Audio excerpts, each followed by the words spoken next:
You're listening to JetNation Radio, the official podcast of JetNation.com, the largest independent fan site in the NFL. Be sure to check out our forums and talk all things Jets with thousands of other diehard Jets fans.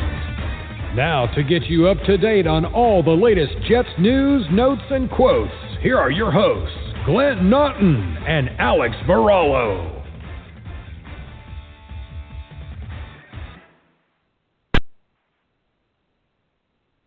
Good evening, JetNation Radio. I'm glad to be back this week with my host, Dylan Tereman. Glenn will not be joining us tonight, but Dylan and I will be holding down the show. And we also have a special caller coming in tonight, part of our JetNation crew.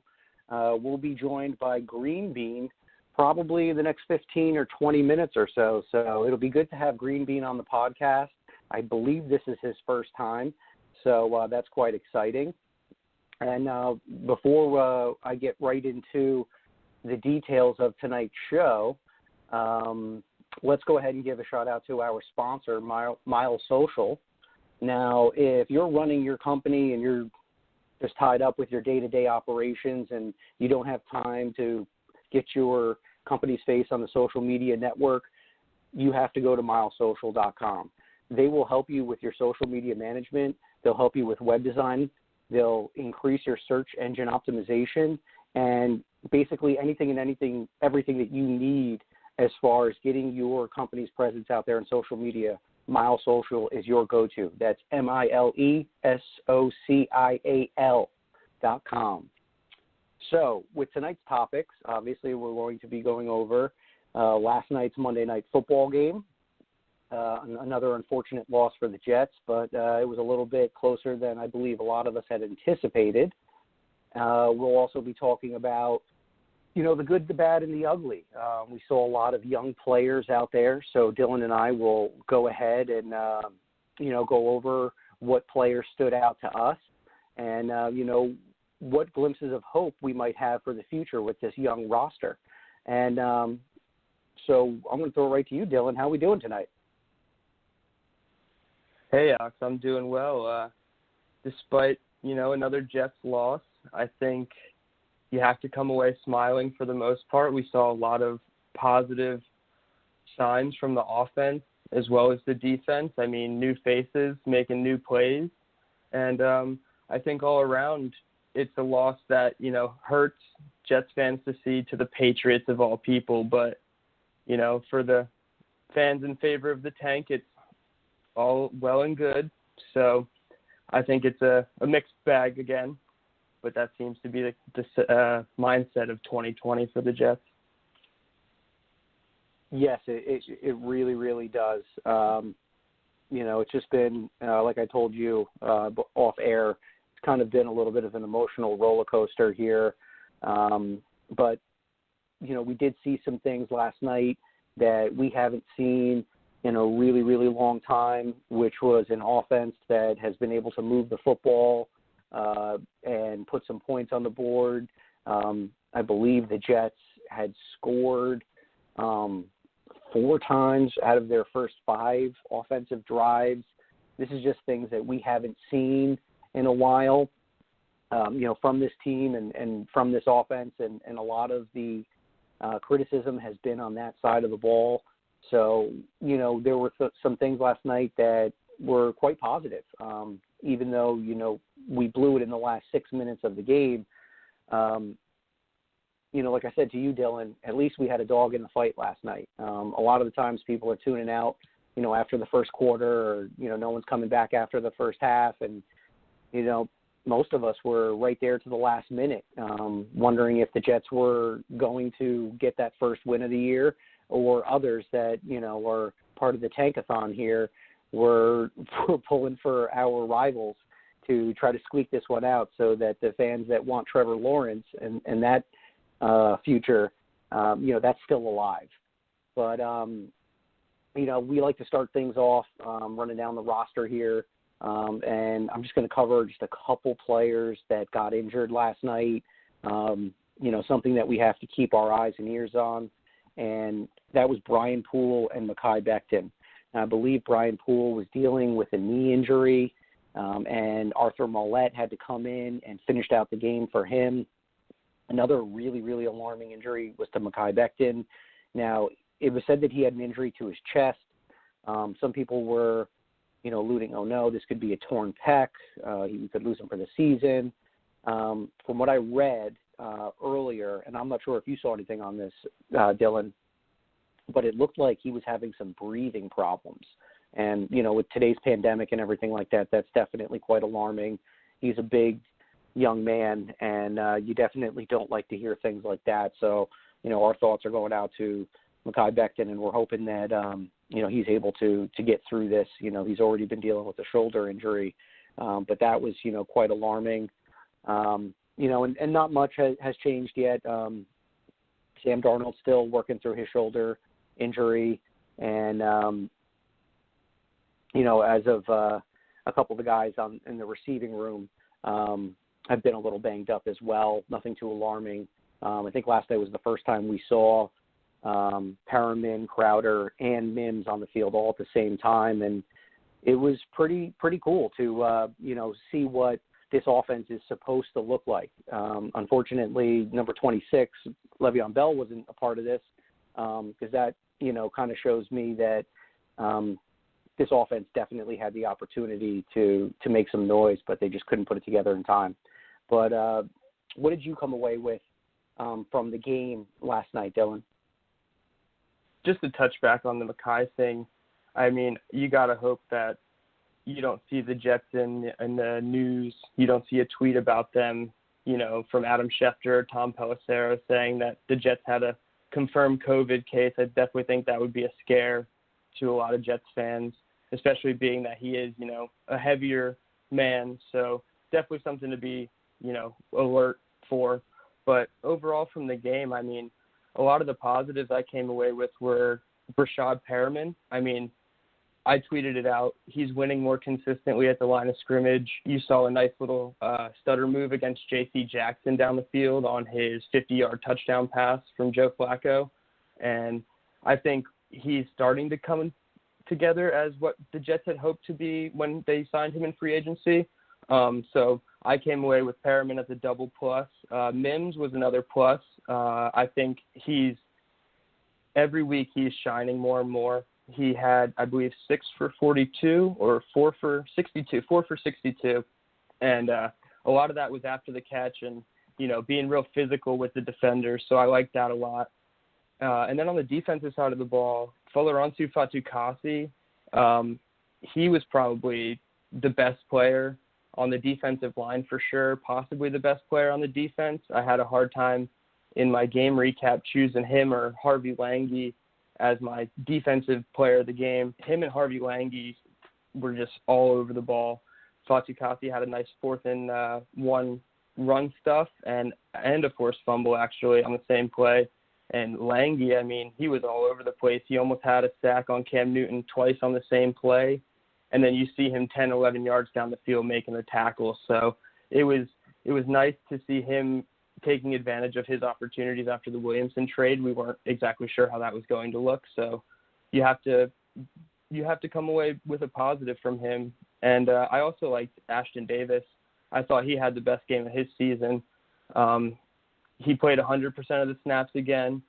He had a couple plays that I didn't think looked, the greatest, like Cam Newton's first touchdown run. I thought he was, playing a little hesitant, wasn't ready to tackle him, but he was up at the line of scrimmage in the 8-man box a lot, and he actually looked good. He was beating defenders at the line of scrimmage, getting after the quarterback. He had a fluky roughing the passer, which the Jets are prone to getting called on them every week. So, you have to watch that with him. But all in all, I think he had a great game.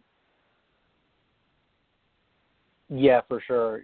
Foley is just one of those guys that I feel he needs more reps.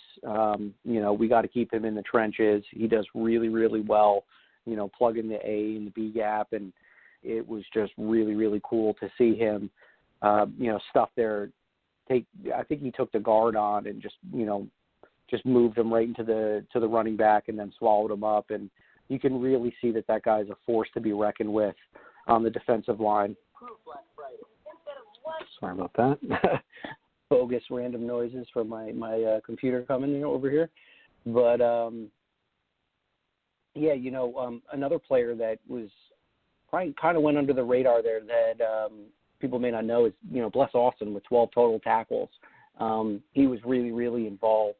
That's one thing that I like about Bless is that he's a willing tackler. He's not one of those corners that is going to shy away from contact. I am a little concerned with him and, cerebral, likewise, trying to diagnose, the quarterback and what the receiver's doing. It kind of seems like he's still a little raw in that aspect, which is not surprised at all because he spent a lot of his time being injured and trying to recover from multiple injuries throughout college. He comes into last season, pretty late on in the year, gets a handful of games, looks pretty decent. So this is kind of like his first real start to a season with what he's got going on. And, I'm not ready to write him off. I do feel that, there's some things in his game that he needs to clean up. But, Bless Austin is improving slightly. Obviously I can't sit here and say that the Jets are fine with that position moving forward. I still feel that they need to keep adding depth and talent to the cornerback position because at the end of the day, when these games are determined, it's normally with the quarterback and, a good receiver, beating somebody in coverage. So, you need quality play on the outside. We're starting to see a little bit of that from Bless Austin, but we just really, really need him to start improving some other small details so that he can become that complete lockdown corner that we hope he could be. And another player that stood out to me was Terrell Basham. I saw he had like 2.5 tackles for a loss last night. He was in the backfield quite often. I kind of hope he sticks around for next year. Maybe not. He may not be the starter next year, but as a rotational piece, I really like what Basham's been doing.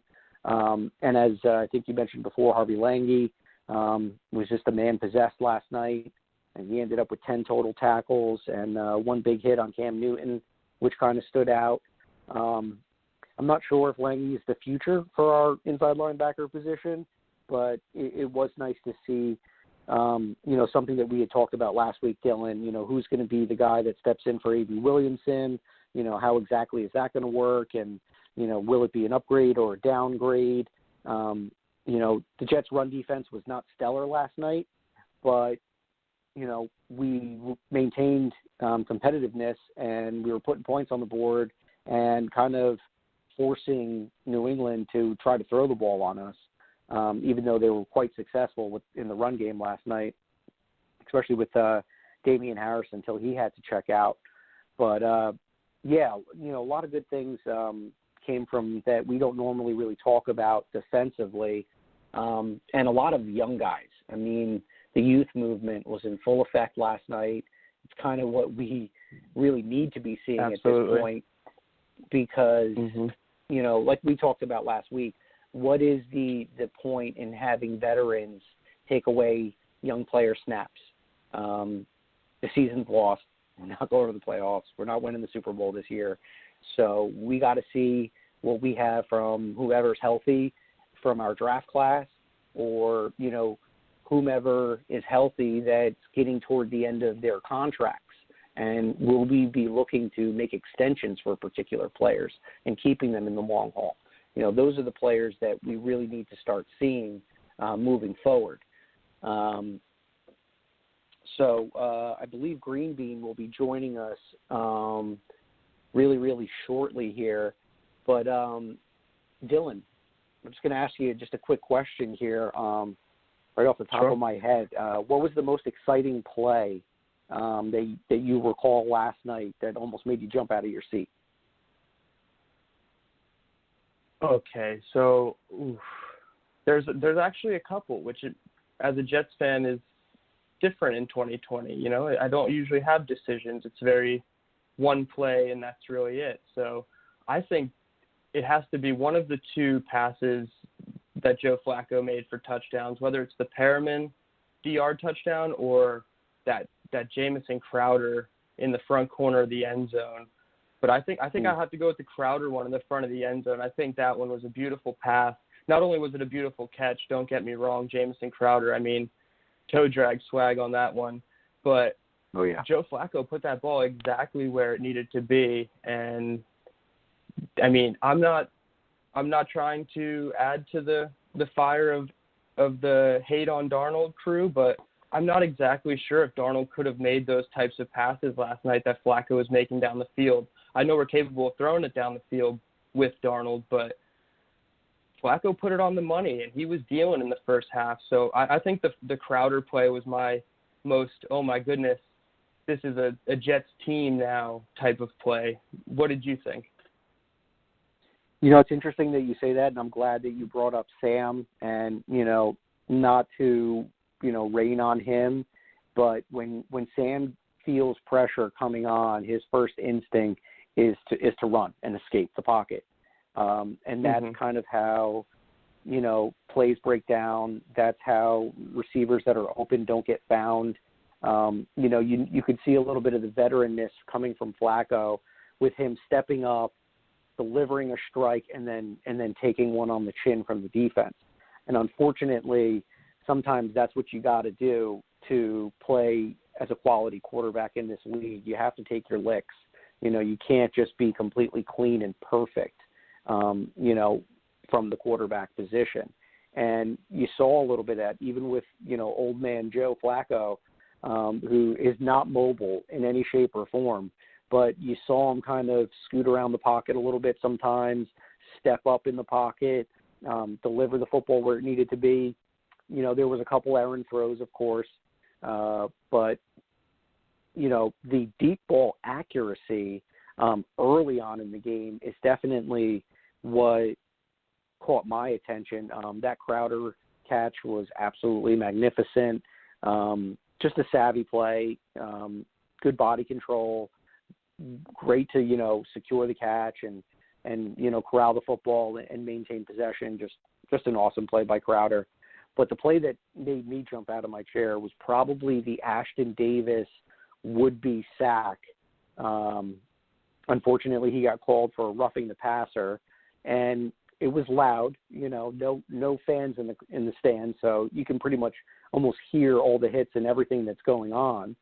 And you know, it looked clean, like the announcer had said. You're talking about a 6'5" quarterback at almost 240 plus pounds, and his helmet was right on his shoulder. Yes, did he end up with, you know, making a little bit of contact upstairs on him? I mean, you could really see the way Cam Newton was looking around. He was wincing a little bit and probably a little short of, you know, of air there. You know, probably got the wind knocked out of him just a little bit. So, that really, really excited me to see Davis, you know, kind of playing around the line of scrimmage and doing things that I honestly didn't think he was capable of.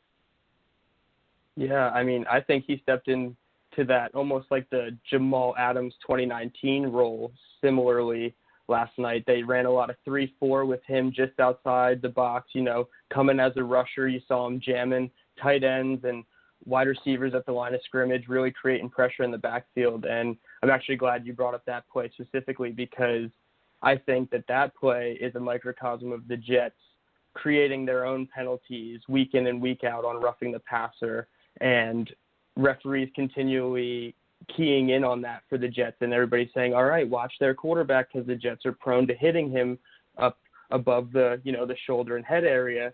And I think refs are really watching that this year, specifically with the Jets, because I think they said it on the broadcast, it's our 10th roughing the passer penalty, and that's just unacceptable. And that those 10 roughing the passer penalties leads the NFL as well. Interesting how the announcer had phrased it, saying, you know, that's a Greg Williams style defense. I know Greg Williams is got a label on him, but I don't think that that's what he's coaching, to be quite honest with you. He wants his players to be aggressive. I mean, again, we've talked about this on how do you, you know, move your body as quickly as possible between a 5 to 7 yard span, carrying all that weight and momentum, and then at the last second you have to be as, you know, gentle as possible when you're bringing down the quarterback. Must be, something that a lot of these players have had to, retrain their mind and body to do, because in the old days, that's a clean hit. That's a sack for the Jets. And that's possibly, a game changer. That could have changed the momentum of the game for sure. But, that's kind of the game that we're in today. And, the Jets have to be smarter about, the way that they take down the quarterback. And, clearly they have not been able to come over that hump yet on, taking the quarterback down for clean sacks. But looks like we have a caller on the line here, and I do believe that is our man GreenBean. Let's see if I can get him on the air. Callers, is that GreenBean? It is GreenBean. All right. Ladies and gentlemen, this is our JetNation crew member, GreenBean. And as I said at the top of the show, Green's been all over the YouTube and Instagram scene, Facebook, putting out videos about JetNation, kind of traveling around the world, or country, I should say, and, giving us his takes on the Jets on the road here. So first off, how are you? Welcome to the show. Is this your first time on the show? You know what? It is my first time. And, there were some attempts throughout this year to try to make the connection, but it just didn't work. So I'm really excited to be on. This is it's been a long time coming, and I'm really excited to be here, man. That's great. So Dylan's with us. Glenn couldn't join us for the party tonight, but Dylan and I were basically going over last night's game and giving our takes of what we saw. A little bit of a different offense. We were moving the ball for a change and putting up some points. And looking like an actual NFL football team.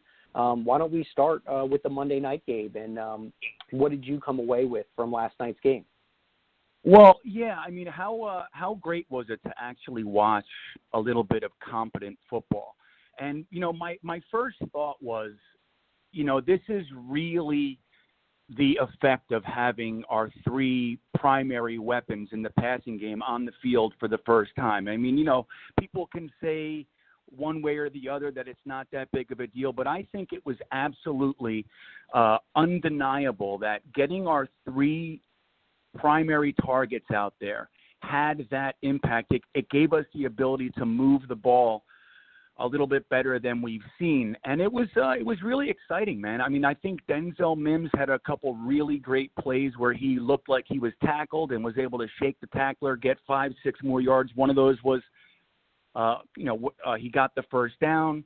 So I think Denzel Mims, I'm really loving seeing him out there. I think that bomb to, I don't think it was a bomb, but that pass to Crowder in the end zone, what a perfect pass that was. And then the catch, man, that was just one of those plays where, it makes you feel bad for like what could have been. It's like clearly these guys have some talent. We have some talent on the team, but we're just not putting it together. But it was really great to see that. But I'll admit, I'm 100% into the tank. I really am. And as hard as that is to do, I still, if we get a touchdown, I'm still just as excited as I always am.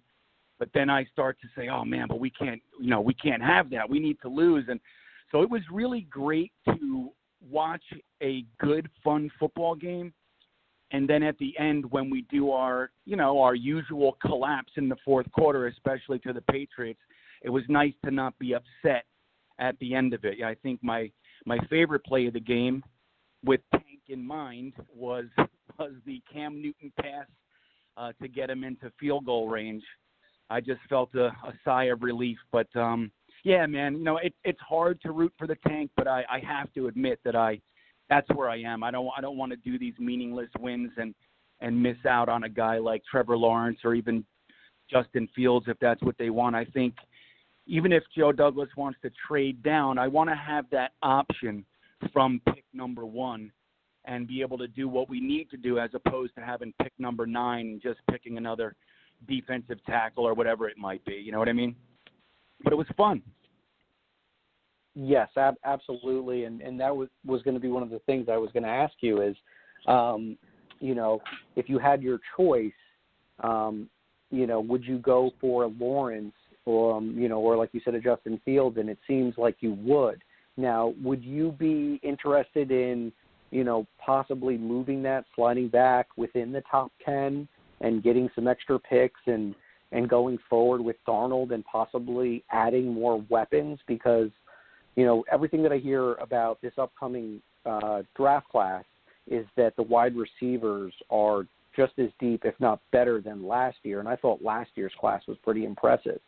So would you be interested in getting a haul and maybe forging forward with Darnold? Well, what would be interesting, and this is where it gets fun. Sadly, over the past 15 years or so, let's say 10 years since, we got to the AFC Championship game, I've really become more enamored with the off season than the regular season. It's like as soon as the regular season comes around, then I'm miserable. In the off season, it's like, we have a blast. We're doing mocks and we're talking about this guy and that guy and free agency and trades, whatever else. And it's just that's become more enjoyable to me, as sad as that is to say.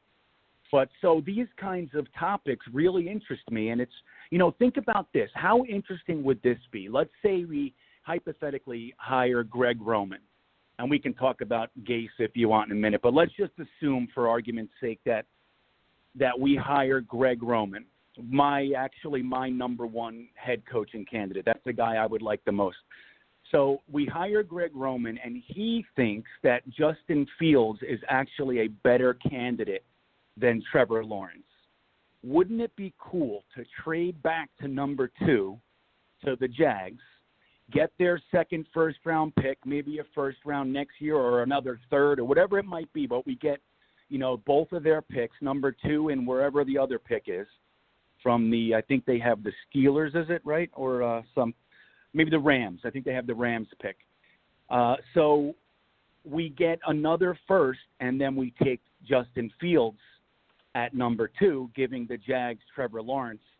And then we're able to, just like you said, use that capital to build around this new quarterback. We get another wide receiver. Maybe we grab Kyle Pitts, the tight end, with our second first or what have you. But it opens up a lot of doors to a lot of options if we're willing to do that. It's scary when you have a guy like Trevor Lawrence sitting there, because you remember it's like when you had, I think it was Peyton Manning, and then the next pick was Ryan Leaf. Weren't they together? Or I think that's the way it went. Forgive me if I remember it incorrectly, but it's not always that the number 2 quarterback there is just as good. Sometimes it's a huge drop off. Look at Stafford to Sanchez. So it's scary to do that. But if we have a competent coaching staff and all those draft picks in the first 30-something picks, that's something to consider. It'd be interesting, wouldn't it? Absolutely. And you couldn't, not tell me that we have the opportunity to slide back just a couple picks, get some more draft capital, and then continue to build this roster, from within, and keep in-house guys. That's something that I don't think the Jets have done actively throughout the years. As I think they put last night, we have 1 or 2 guys from our 2017 draft left on the roster. Clearly looking at our record and looking at how things have played out, that's not the way that you go ahead and you build for the future. So, Greedy, you just went ahead and you mentioned, the man of many, many topics of conversation, Adam Gase. So I'm going to get straight into the 6-minute mark left in this game of last night. The Jets are up by 7. We got 6 minutes left on the clock. The defense had just let up a score, and he dials up. Three receivers go out. You have 2 guys going down the sidelines for streak routes, and then you have Griffin on an out route where it seemed like no one had covered him, and he had nothing but daylight in front of him. Was that the right call at that point in time from Adam Gase or Dowell Loggins, whomever? I think there's a conspiracy theory going on that I was going to ask Dylan about later on about who's really calling the plays. But how did you feel about that call at the 6-minute mark? Well, you know what? I have to be honest with you. I'm not really recalling the scenario. As you may or may not know, we do a JetNation live stream for the game. So we have a pretty consistent crew of guys in there, and we're all talking and stuff. So I haven't watched the replay of the game yet to really dissect, like all that time management stuff and all those little nuanced wrinkles. So sadly, I'm not really sure of the circumstances that you're bringing up right now. Yeah, and just to go further, that basically Gase said, if you want to win games, you have to be aggressive. So it seems like he's backing his call. It does seem like he was the one that dialed up that play, and he stuck by his quarterback, even though he caused a turnover, which led them to tie the game up, and then, of course, that led to our demise. So was that personally, my perspective play? on it, that was the interception play, yup. And, it was a little bit of a head-scratcher. I would have at least ran the ball once, maybe twice, just to get some time off the clock. The Jets literally took no time off the clock whatsoever. But, GreenBean, thank you so much for taking the time and coming onto the show here. Is there anything that you want to, give a hot take for us of where this team might be going for the future? And before you sign off, please let our listeners know how they can get involved with the content that you're creating, because I love everything that you're doing out there, and I enjoy all the videos that you put out there. Yeah, awesome. Well, thank you. I'm having a good time doing it. So let me just say this. I know a lot of people are kind of wishy-washy on their feelings with Joe Douglas. Is he not the guy? Look at the team that he built. We're 0-9. I want to just tell everybody that we really should calm down a little bit. I have the utmost faith and confidence in Joe Douglas. He is the finest football mind we've had in here since Parcells, without question. We've had accountants as our GMs, and Mike McCagden, who the hell knows why he was even a GM. We've had terrible people in there. We finally have somebody in there that is actually competent and has a long-term plan. He had to undo all the knots that McCagden tied, whether Anunwa and Bell and all these contracts and all this sort of stuff that he had to undo. And he's doing a great job acquiring assets. We need to give this guy some time and stop calling for his head. Take that angst and face it where it needs to go, which is Adam Gase. Adam Gase is a fraud. Adam Gase never should have been a head coach in the league, and that's a whole other story. But that's the thing I'd like to just tell everybody. And another thing is no one should buy Jet merch. I don't want to get anybody in trouble or anything, but if we stop buying Jets merch, the Johnsons will hear it. That's the only thing that they listen to, and they just did a 65% off and all that. Don't be fooled, man. But yeah, so that's my thing. I think Joe Douglas is fantastic. I know he's made some mistakes. That's always going to happen, but we got to give this guy time. I really honestly believe in him, and I just want JetNation to know that I think that he's the real deal. But in closing, we'll just say that you can see all of our videos on the YouTube page, JetNation. You just go to YouTube and type JetNation into the search bar there, and you'll come up to our page, and you can see all our videos in addition to the podcast and all that. But we have a live stream for every game. We start a few minutes early, and we watch the whole game together, and I talk to you guys. We comment back and forth. It's really a good time. We have a pretty consistent crew that show up, maybe 40, 50 guys that show up every week, and it's growing every week. And it would really be great if everybody would stop by. We'd love to have you. And that's every game, no matter what day of the week it is, at JetNation's YouTube page. GreenBean, thank you so much. I'm going to be sure to tweet that out and let our listeners know where they can find you. You keep doing what you do, which is awesome, man. And thank you again for giving us your time. We really enjoyed this. Yeah, thank you. It was really great to be on. I appreciate it. All right. Talk to you soon. Be well, my friend. Good night. Bye. Okay, so Dylan, before you and I get into the rest of the topics on the show, we have another caller on the line, and thank you for your patience. And caller, you are live on JetNation Radio. Who are you, and what's happening? Hi, this is Louis from New Jersey, a longtime disgruntled Jet fan. And last night was no exception. How we doing? Awful. Let's just say, though, I'm not surprised because I think I knew in the end that about the Patriots, they always find a way to win against the Jets, even if they're down like about by 30 points. No league is safe with the Jets against the Patriots. And last night was just another example. And why is Gay still coaching this team? He should have been fired, week 5 in the season. They still keep him. You know what? It's one of the mysteries of this season. It's either Gase has some good dirt on the Johnsons, or he's just a heck of a salesman. And every time they try to kick him out the door, he just figures out a way to change the topic of conversation. And next thing you know, he's back in the office. Right at 8 a.m. I can tell you this: he will not be the Jets coach forever. When his termination will happen, I cannot tell you, my friend.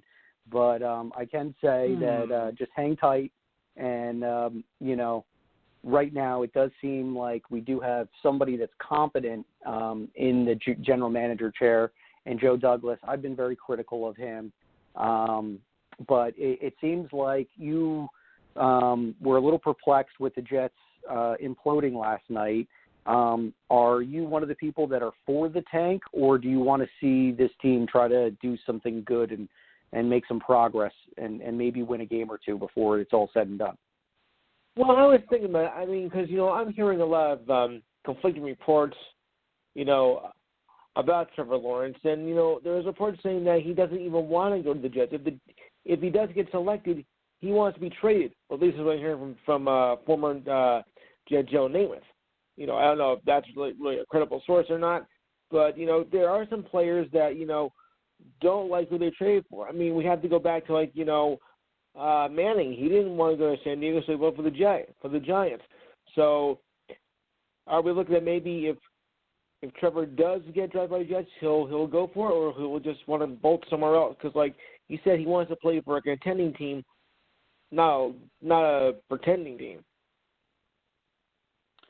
I hear you with that one there, and that seems to be a conversation that I keep seeing circulating every single time that they're doing a pregame for the Jets. Trevor has to come up, and then somebody has to give that take of him not wanting to come here. Trevor needs to realize that this next year, 2022's draft or 2023's draft, he's going to be a top prospect, and the way this whole thing is designed is the best player in college football goes to the worst team in the NFL. That's just kind of how it works. If these guys had their pick of the litter, I'm sure the game would be completely different, but that's how it is. And Louis, thank you for calling in. We appreciate your takes, and we're glad that you came on to the show. And we'll leave you with a JET. Oh man, I botched that one. JETS, Jets. All right, be well and hang tight. All right, Louis. Yeah, all right. See if you can try to call my show if you can on Saturdays. Oh, do I have time to plug it in or no?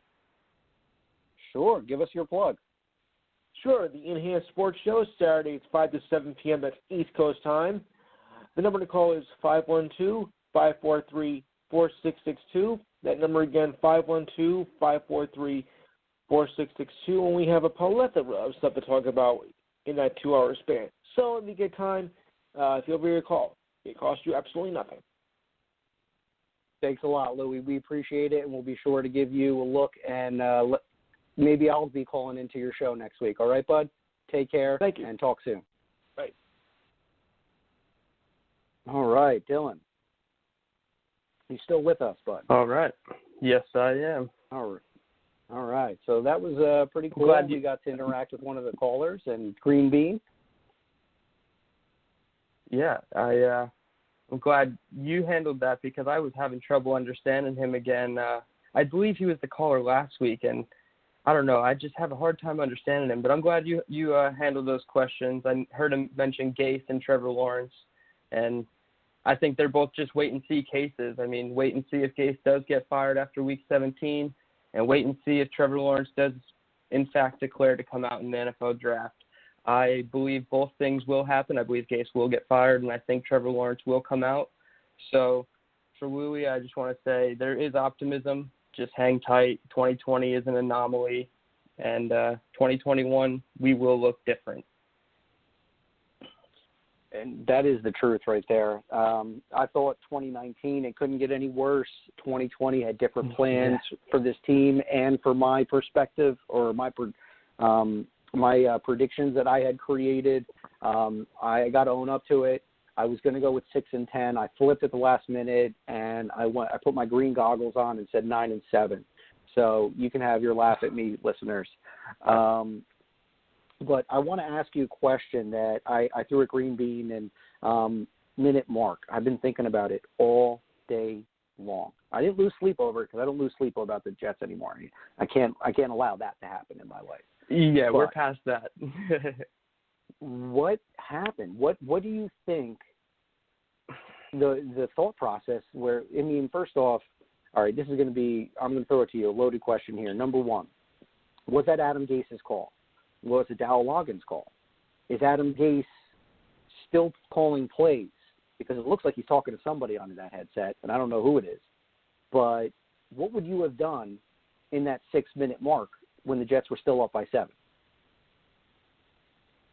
All right, so to answer the first part of the question in short, I want to say no. Adam Gase did not call the play. I know Manish had a long article that was put out either last night or this morning about it. I read it, and I don't know. I came away thinking that Dowell Loggins has main communication control with the quarterback. So for this instance, Joe Flacco, I believe Gase may be talking to Loggins through his headset. I'm not quite sure how the inter-coach communications work, but throughout all my research, only one coach is allowed to talk to the quarterback. I don't think it's one coach at a time. I think it's one coach designated for the whole game, not a switching back and forth type of deal. So I'm not exactly sure what plays Gase is calling, but I think overall Loggins called the play into Flacco's headset. Whether Gase called that play to Loggins then to Flacco, I'm not exactly sure. But I think there's a situation where Gase is kind of sprinkling in his own plays here and there, and we aren't exactly sure which ones are going to be a Dowell play or a Gase play because they're both talking into their headsets, looking at their play sheet. But another reason I think it could be Loggins, and I think it is Loggins, is a lot of the personnel usage. We saw much more 12 personnel, which is 1 running back and 2 tight ends. I'm pulling it up now, the snap counts, but Griffin had, 22 snaps, and Herndon had 30. So that shows that they were playing a lot of 12 personnel out of 46 total offensive snaps. They were both on the field a lot. I know Herndon didn't get targeted once in the past game. Griffin only had 2 targets, and he caught them both. But they were using a lot of the 12 formation to run as well as pass, and I think that's something Gase doesn't do.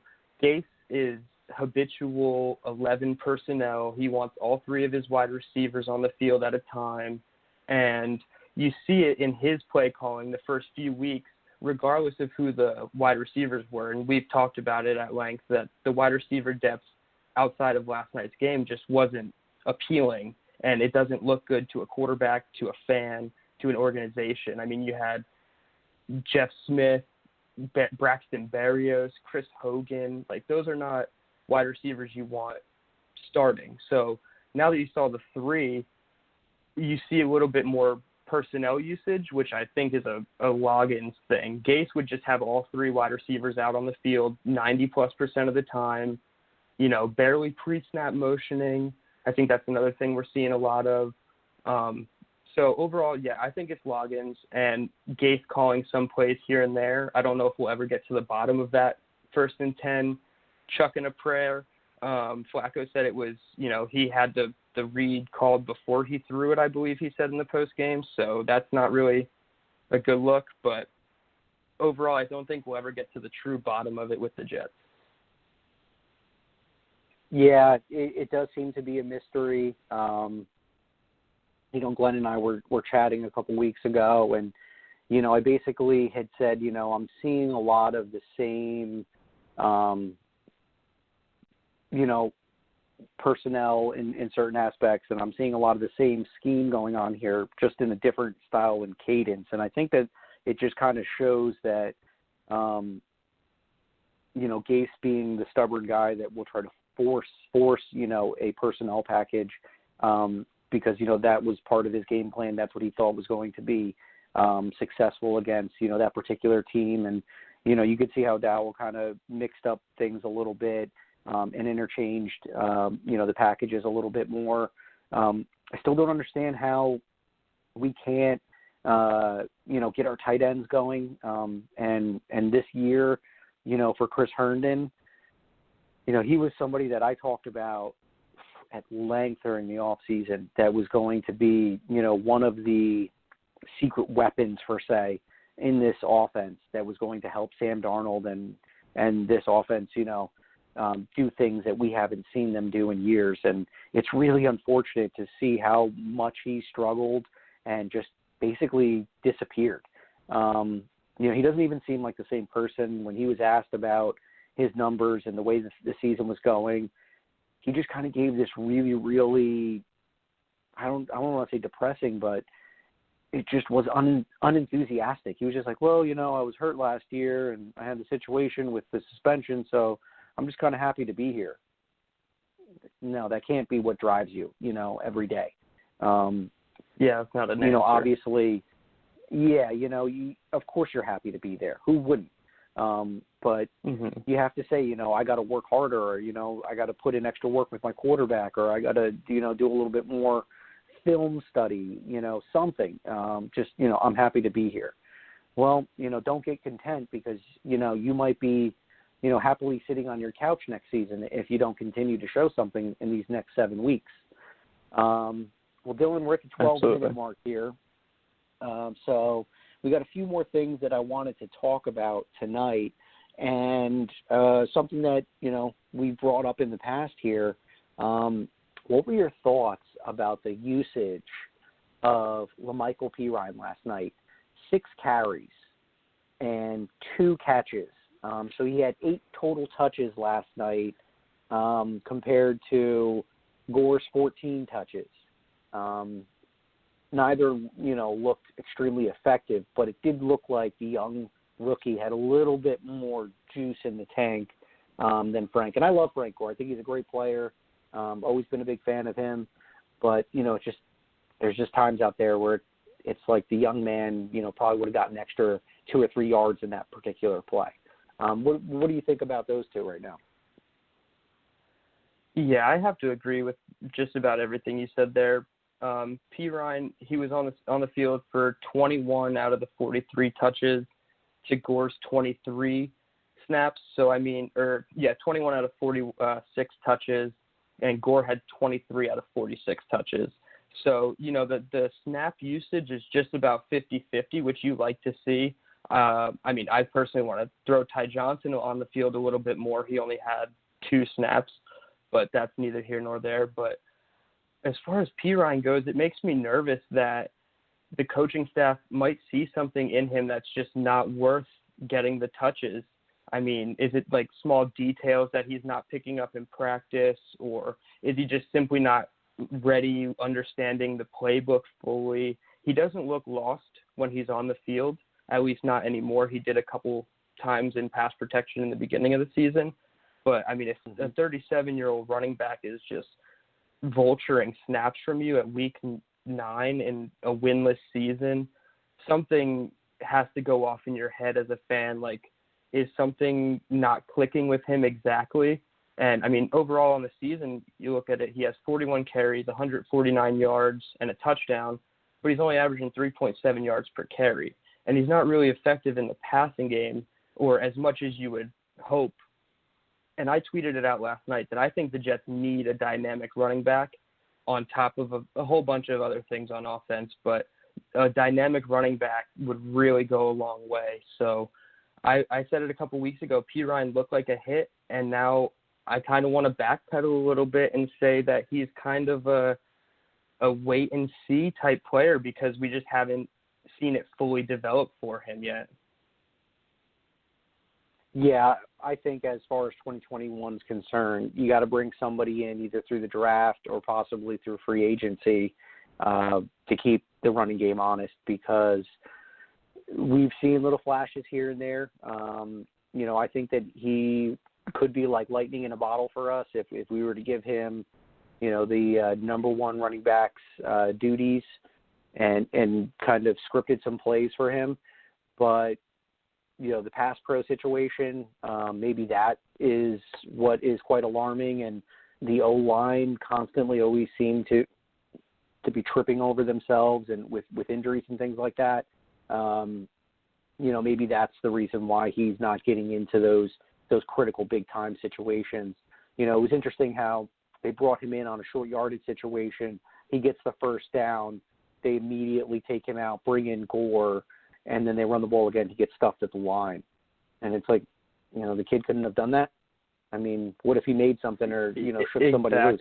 And really, they did that. Really, really head scratcher there. Yeah, they did that exact similar thing on the very first drive of the game. They had first three plays, Gore run, Gore run, Gore run. And he converted the 3rd and 1, and then he, on the broadcast angle, you kind of see him jog towards the sideline and point, probably pointing at maybe LaMichael P. Ryan or the running back coach saying, hey, I'm coming out.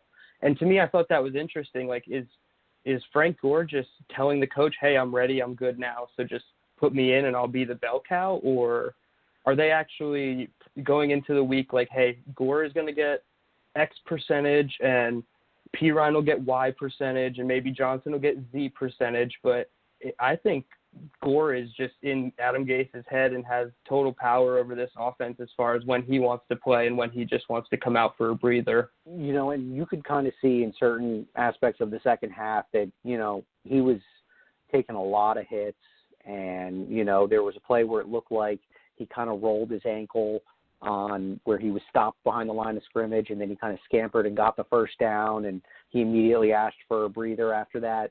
You could tell that he was kind of like, grimacing, probably had that ankle, not feeling too good.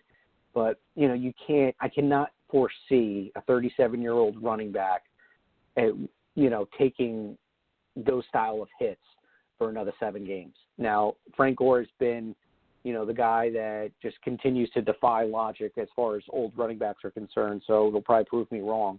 But I just can't see it, and at some point, you got to get 22 P. Ryan involved a little bit more. All right, so we're under 7 minutes here, Dylan, and I wanted to talk a little bit more about the youth movement here. We touched upon Ashton Davis earlier, but a player I tweeted about last night, Bryce Hall, cornerback from Virginia, somebody that was on the IR for most of the year. He got some snaps last night, and I don't know if you noticed, but Desir looked like he possibly could have been benched, but then he ended up coming back in the game in the fourth quarter. So I don't know if they were unhappy with what they were seeing from Desir and he got benched, and Hall got the opportunity because of Desir's poor play. And then after Hall kind of looked a little bit like a deer in headlights, because that was his first, action since he's seen in college from, I believe, early 2019, because he missed majority of his final year in college with, I believe, a broken ankle or something of that nature. And what did you think of the younger guys out there like Zuniga and Hall that got some opportunities? Yeah, I was really intrigued by Bryce Hall. I was excited to see number 37 out there. Every time I saw him on defense, I keyed in on him and saw what he was doing. I got a little bit of that deer in headlights feel from him as well. I said this in the pre-show and we were just talking off air that it reminded me a lot of the Lamar Jackson first few games when he was called up and he had to play, 80+% of the snaps, both of those games. So I think it'll get better as it goes along. I'm not exactly sure how he and Desir split the snaps, but it was 50-50. Hall had 39, Desir had 43, and it looked like Desir finished the game. So I'm not exactly sure what the coaching staff saw in Bryce Hall that was worthy of putting Desir back out there, but Desir, I think he cost the Jets the game more than anything on the defensive side of the ball. That 33-yard pass down to the 3-yard line, he had so much space to just sprint after his guy and tackle him, and he just kind of jogged along and waited for somebody else to come and tackle him. And then when they missed the tackle, he still didn't try.